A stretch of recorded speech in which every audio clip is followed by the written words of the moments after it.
నా మాట వినక్క. ఇప్పుడు ఈ వయసులో బావగారు మరో ఉద్యోగాన్ని వెతుక్కోవడం ఎంత కష్టమనుకున్నావు? అయినా ఉద్యోగాలంత సులభంగా దొరుకుతున్నాయా? నా మాట వినమని చెప్పు బావా.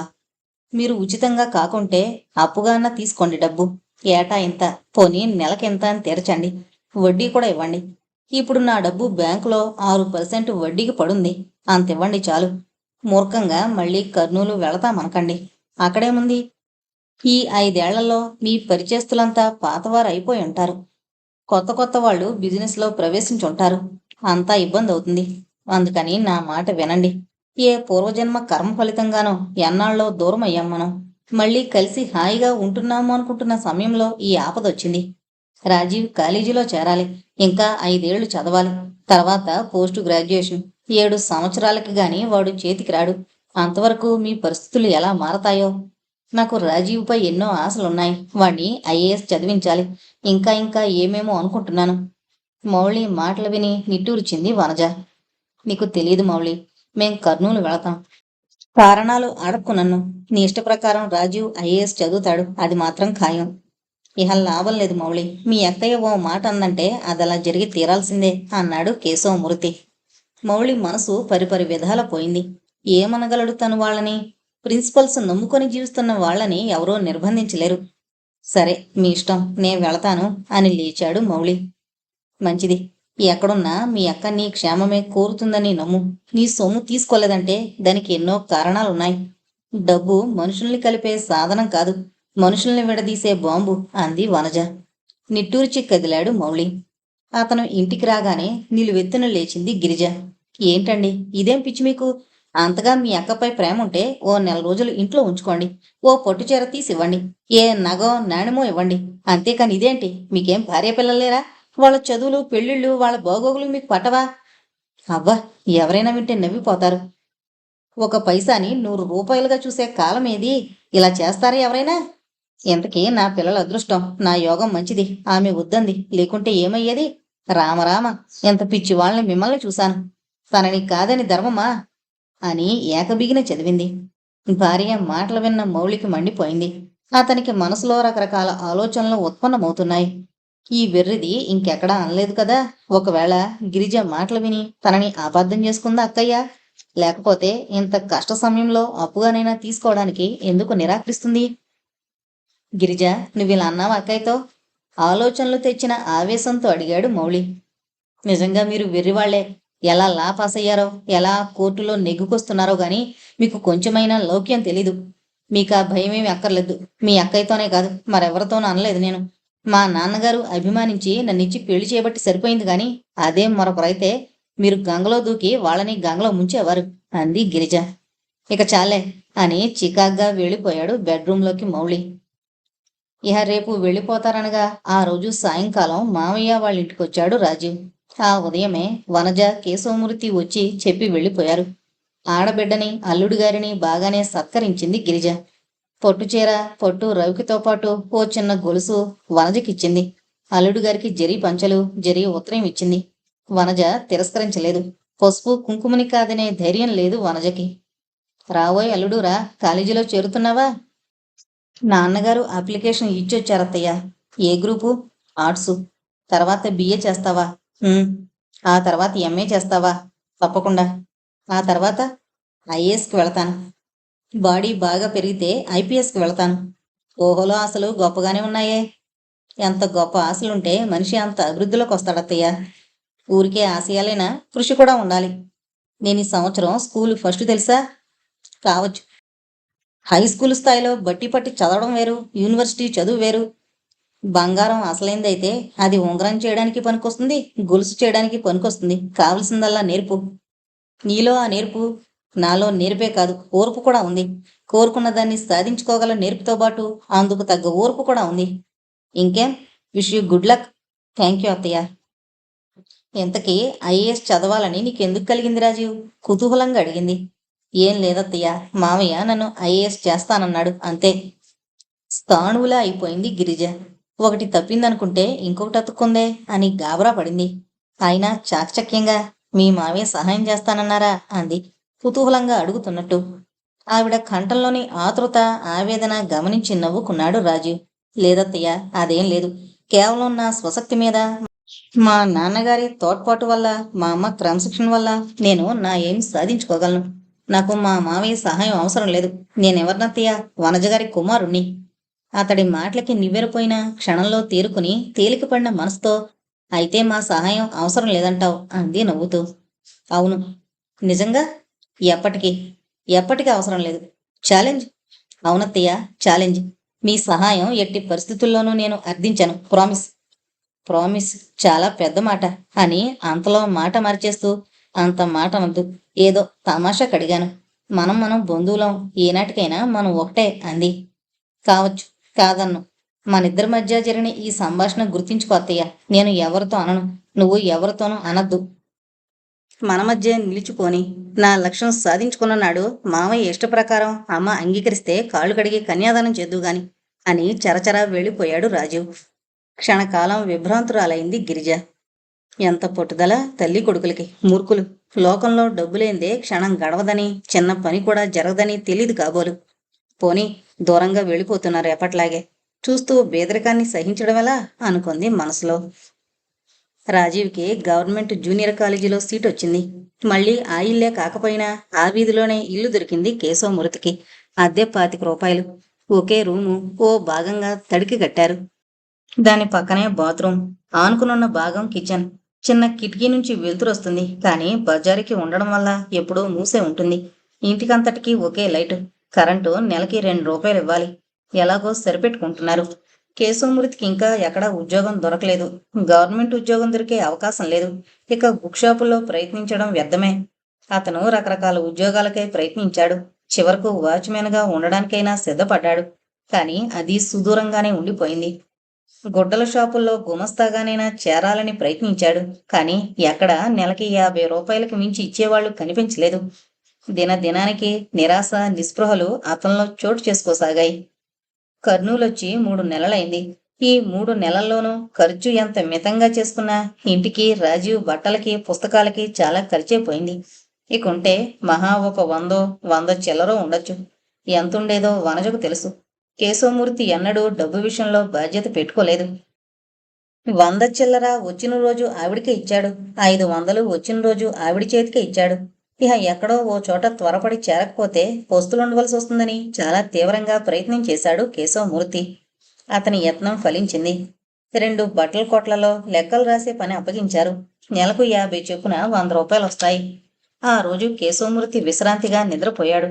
చాలా రోజుల తర్వాత భర్త ముఖంలో ప్రశాంతత చూసిన వనజ ముఖం విప్పారింది. అతని ఎదపై చేయి వేసింది ప్రేమగా.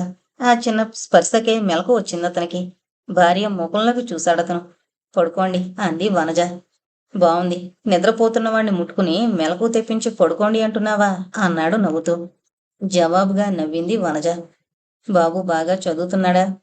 ఆ, వారం నుంచి ఎదురింటి అబ్బాయి వాడు కలిసి చదువుకుంటున్నారుగా.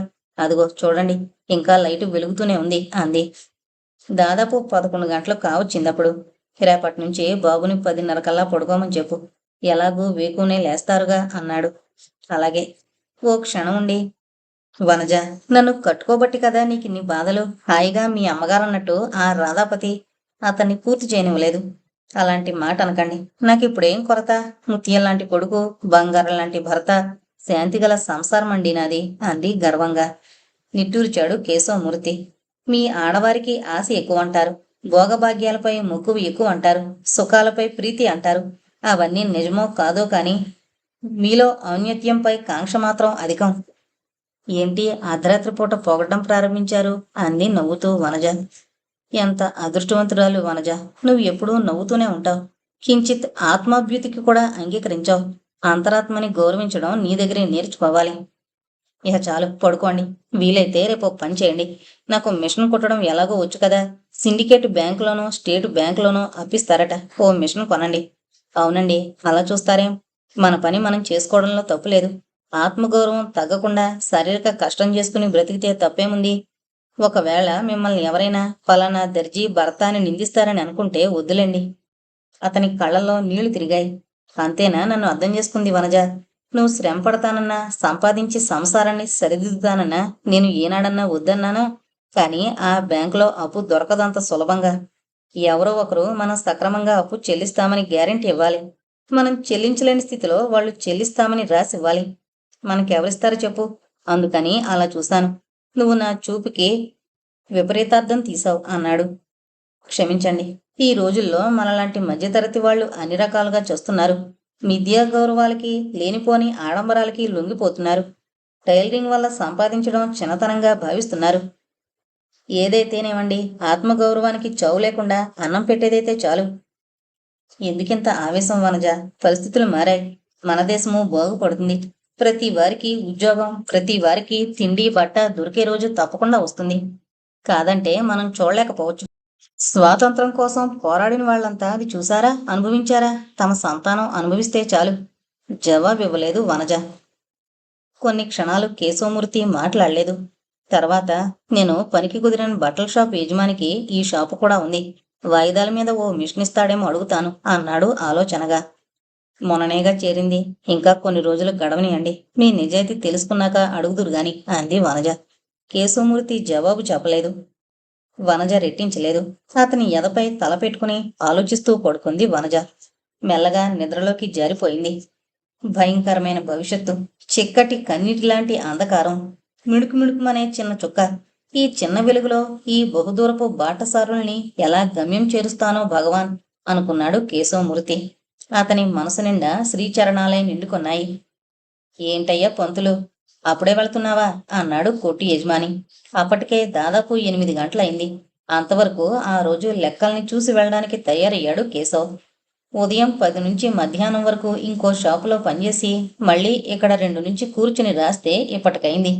ఇంకా అప్పుడే అంటున్నాడే అనుకున్నాడు కేశవ్. 8 కావస్తుందండి. ఇంట్లో కాస్త పనుంది. వెళుదుగాని లేవయ్యా. టెన్షన్గా గవర్నమెంట్ డ్యూటీలా చెయ్యాలంటే అవుతుందా? కూర్చో. విధి లేక కూర్చున్నాడు.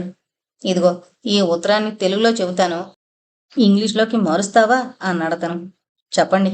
ఇదిగో చదువుకోండి. అందుకుని చదివాడు. ఏదో ప్రేమలేక. ఒళ్ళు మండింది కేశవమూర్తికి. ఈ ఉత్తరాన్ని ఇంగ్లీష్లోకి తర్జుమా చేసేటంత భాష రాదండి నాకు అన్నాడు ఇంకేమీ అనలేక. చొరచొరా చూశాడతను. బస్సు డ్రైవర్లకి, కండక్టర్లకి కూడా బాగా ఇంగ్లీష్ వస్తున్న ఈ రోజుల్లో ఈ మాత్రం ఇంగ్లీషు రాదంటావా? నీకేదో అయిష్టంగా ఉన్నట్లుందే. అయినా పంతులు, ఒకరి దగ్గర పనిచేసేటప్పుడు వాళ్ళేం చెబితే అది చెయ్యాలయ్యా. నీకది చేత కాదు. అందుకే ఇన్ని ఉద్యోగాలు మారావు. అతడికేం జవాబు చెప్పడం ఇష్టం లేక మౌనంగా లేచాడు కేశవమూర్తి. వెళదావా? వెళ్ళైతే. అతని కంఠంలోని అమర్యాదకి నొచ్చుకున్నాడు కేశవమూర్తి. కాని ఏం చేయగలడు తను? తను డబ్బుకి బానిస.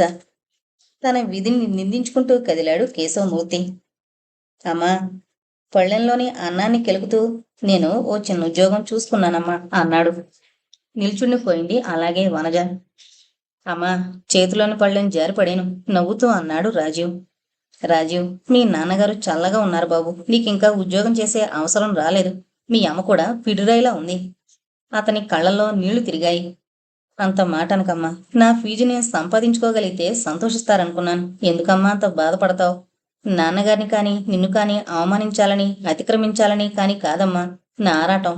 మన మధ్యతరగతి మందహాసాలు ఇలాగే నిలవాలంటే సంసారంలో అంతా కష్టపడాలమ్మా. డిగ్నిటీ ఆఫ్ లేబర్ విలువ తెలియాలమ్మా.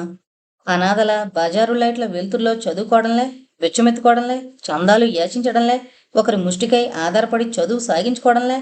చదువు తర్వాత జీవితంలో ఉపయోగపడేలా చేసుకుంటున్నానమ్మా. ఈ ఊరు నుంచి ఓ పత్రిక వెలువడుతోందమ్మా. దానిలో పనిచేయడానికి ఒప్పుకున్నాను. ప్రూఫ్స్ చూస్తూ అవసరమైంది ఏదైనా రాస్తూ ఉండడమేనమ్మా నేను చేయవలసింది. రోజు ఓ గంట, సాయంకాలం 4-5 మధ్య ఎప్పుడు వెళ్ళినా చాలు. నెలకి 40 రూపాయలు ఇస్తారమ్మా. నా పుస్తకాలకి, ఫీజులకి బాధపడవలసిన అవసరం ఉండదు. నిట్టూర్చింది వనజ. ఏం చెప్పమంటావు రాజీవ్? 16 ఏళ్ళు వచ్చాయి నీకు. నీ ఇష్టం. మీ నాన్నగారినో మాట అడిగి అలాగే చెయ్యి. అన్నం వడ్డించబోతున్న తల్లిని ఆపుతూ, ఇంక చాలమ్మా, మజ్జిగ వెయ్యి అన్నాడు రాజీవ్. అమ్మ మీద అలిగినా తప్పులేదు రాజు, అన్నం మీద అలకూడదు అంది వనజ. తల్లి ముఖంలోకి చూసి, ఇంతేనమ్మా నువ్వు నన్ను అర్థం చేసుకుంది? నా తల్లి లాంటి తల్లి ఈ ఆంధ్రదేశంలో ఏ కొద్ది మందికో లభిస్తుంది. అలాంటి బంగారు తల్లిని అపార్థం చేసుకుని అలుగుతానా? నీ తృప్తి కోసం గిన్నెలో ఉన్న అన్నమల్లా పెట్టేసినా తినగలను. కానీ రేపు అజీర్ణంతో భోజనం మానాలి అన్నాడు రాజీవ్. నవ్వేసింది వనజ. కొడుకు భోజనం చేసి వెళ్లిన కొద్దిసేపటికి వచ్చాడు కేశవమూర్తి. అతని ముఖంలో నీరసం కనిపించింది. ఏంటలా ఉన్నారు అంది కాళ్ళు కడుక్కోవడానికి నీళ్లు అందిస్తూ. అప్పుడు చెప్పానుగా, అప్పుడప్పుడు చేతిలో నొప్పొస్తోందని. అలా ఉంది అంతే. వెండి పళ్ళెం పెట్టి వడ్డించింది వనజ. మీది కానివ్వండి. కూర్చో వనజ. చాలా ఏళ్లైంది మనమిలా కలిసి భోంచేసి. మాట్లాడకుండా భోజనాన్ని కూర్చుంది. దాదాపు 40 వచ్చాయి మనకి. అన్నట్టు నువ్వు నాకంటే 1 సంవత్సరమే కదూ చిన్న. పచ్చడి కలుపుతూ అన్నాడు. ఏం ముసల్దాన్లా కనిపిస్తున్నానా అంది నవ్వుతూ వనజ. నా కళ్ళకేం మస్కలు కమ్మడం లేదు. నా ఉద్దేశం అది కాదు. నాకంటే ఎంతో చిన్నదానివిగా కనిపిస్తున్నావని చెప్పడానికి అన్నాను. సిగ్గుపడింది వనజ. వనజ, సిగ్గుపడ్డానికి ఇంకా చాలా రాత్రుంది. తిరిగ్గా భోంచేయ్. రసం వేసుకోబోయింది వనజ. అదేం అప్పుడే? అబ్బా, నాకు ఆకలిగా లేదు బాబూ. "ఉహుం, అన్నం కొద్దిగానే ఉందన్నమాట. భలేవారే, బోళ్ళంత ఉంది. ఉదయం చెద్దన్నం తినాలి మిగిలితే అంది నవ్వి. వనజ, ఇన్నేళ్ల కాపురంలో ఆ మాత్రం అర్థం చేసుకోలేననుకున్నావా? మొదటి ఉన్న అన్నాన్ని చెరిసగం తిందాం. అబ్బా, మీతో అన్నీ చిక్కే. అయినా ఎలా గ్రహించారండి? ఈనాటి రచయితలకి కవులకి ఈ మాత్రమైన ధ్వని తెలీదు. కొంపదీసి నన్ను రాసేమంటావేంటి? తప్పేం? ఇన్ని పుస్తకాలు అచ్చువేశారు, ఇన్ని పుస్తకాలు చదివారు అనుకుంటే రాయలేరా? అంతగా మీకంత భయమైతే నా పేరున అచ్చు వెద్దురుగాని. ఈ రోజుల్లో రచనంత లాభసాటి వ్యాపారం మరేదీ లేదండి. చాలామంది ఎలా రాస్తారో తెలుసా?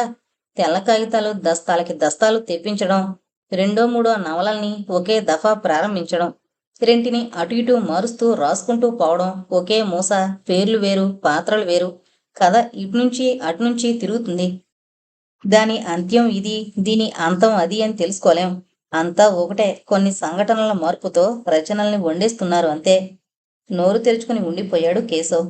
ఏంటండి అలా? ఆహా, అది కాదు. ఎంత తెలుసుకున్న దానివి నువ్వు కూడా రాసేయకూడదా అని. బాబోయ్, ఆ అంటురోగం నాకొద్దు. ఇక పోనీయండి, భోంచేయండి, తర్వాత మాట్లాడుకుందాం అని తటాలను చారు వేసుకుంది వనజ. నలుగురికి అన్నం ఉంటే నలుగురు కొడుకులు తను తినాల్సొస్తే తనకి ఆకలేదని కొడుకులకు పెట్టే మహా త్యాగి తెల్లట. భోజనం వేళ నిజమైన అనురాగం గల భార్య కూడా తల్లిలాంటిదే అన్నమాట నిజం చేశావు వనజ. పోండి మీ మాటలు అని గబగబా తినేసింది. తను త్వరగా భోజనం ముగించి, వనజ త్వరగా సర్దేసిరా, ఓ మాట చెప్పాలి అన్నాడు కేశవమూర్తి. 5 నిమిషాల్లో వచ్చేసింది వనజ. అలవాటుగా చేయి చాపాడు కేశవమూర్తి. అయ్యో, వక్కలు తెప్పించడం మర్చిపోయానండి అంది వనజ బాధగా. బాధపడతావెందుకు వనజ? ఇంకా కొన్నాళ్ళు పోతే మనలాంటి వాళ్ళు సబ్బు, పౌడర్లు, పళ్ళ పొడులు, హెయిర్ ఆయిల్ మానుకోవాలి. తాంబూలం కూడా ఒక భాగమే. మనం మానుకోవాల్సిన అవసరం లేదు. ఆర్థిక చిక్కులే అలవాటు చేస్తాయి. జారుతున్న కన్నీటిని భర్త చూడకుండా ముఖం తిప్పుకుని తుడుచుకుంది వనజ. అది చూశాడు కేశవమూర్తి. నేను చూడలేదని నా నుంచి దాచాలని చూస్తోంది. మధ్యతరగతి మానవుడికి ఏడ్చే హక్కు కూడా లేకుండా పోతోంది కాబోలు అనుకుని, వనజ, ఈ పని కూడా నిలిచేటట్టు లేదు.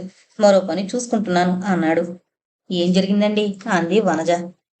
ఏం జరగలేదు, నాందయింది. ఇక ఒకేసారి భరతవాక్యం పాడతాడు. ఫోన్లే, 500 ఉద్యోగం పోయిన రోజున కూడా బాధపడలేదు.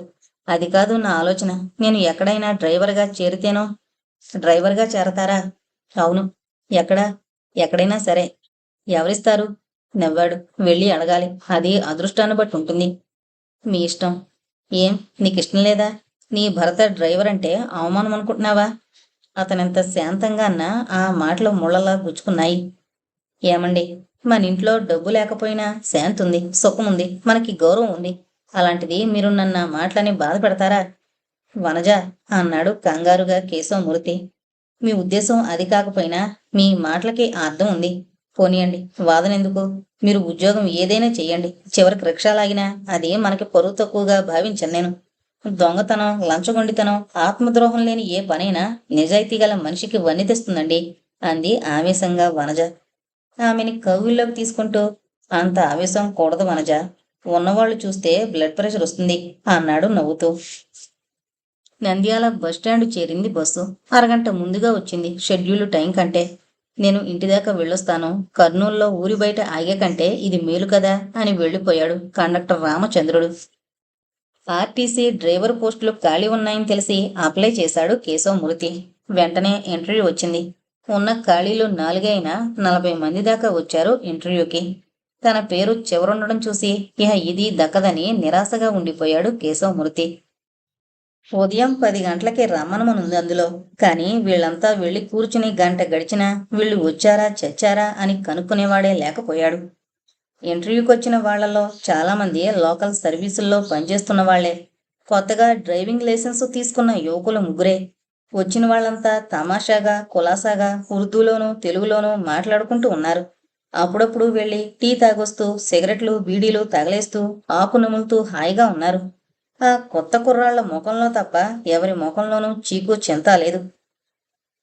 అరే బాయ్, ఇది వచ్చిందా సరే సరే, మనకేం గడవడం లేదా చెప్పు. ఎలాగూ కొన్నాళ్ళకి నేషనలైజ్ చేస్తారు. అప్పుడు అందరినీ తప్పనిసరిగా తీసుకుంటారు. ఇప్పుడు కాదంటే ఇంకా 2 ఏళ్ళో 3 ఏళ్ళో అంతేగా. తేలిగ్గా నిట్టూర్చాడు కేశవమూర్తి. చివరికి 12 కావస్తుందనగా ఇంటర్వ్యూ మొదలైంది. వరుసగా వెళుతున్నారు. ఇంటర్వ్యూ ఏం చేస్తున్నారో తెలియడం లేదు. కొద్దిసేపు లోపల నుండి వచ్చేస్తున్నారు. ఎవరినీ పలకరించడానికి తోచలేదు కేశవమూర్తికి. కొత్త కుర్రాళ్లలో ఒక అతను వెళ్ళొచ్చాడు. ఇంకా తన వంతు రావడానికి ఆలస్యంగా ఉండడంతో మెల్లిగా ఆ అబ్బాయి వెంట వెళ్లి మెట్లు దిగ్గానే అబ్బాయి అని పిలిచాడు కేశవమూర్తి. గంటు పెట్టుకున్న ముఖంతో తిరిగి చూశాడతను ఏమన్నట్టు. చూడు తమ్ముడు, నీ పేరేంటన్నావు? ఓ క్షణం తడపటాయించి లోపల ఏమడిగారు అని అడిగాడు కేశవమూర్తి. ఏమడుగుతారండి, 3 పోస్టులు ముందుగానే సెలెక్ట్ చేసి పెట్టుకున్నారు. ఇక ఉండేదొక్కటి. వచ్చింది 36. ఆ ముగ్గురు తగ్గితే పేరేం ఊరేం అని అడిగారు.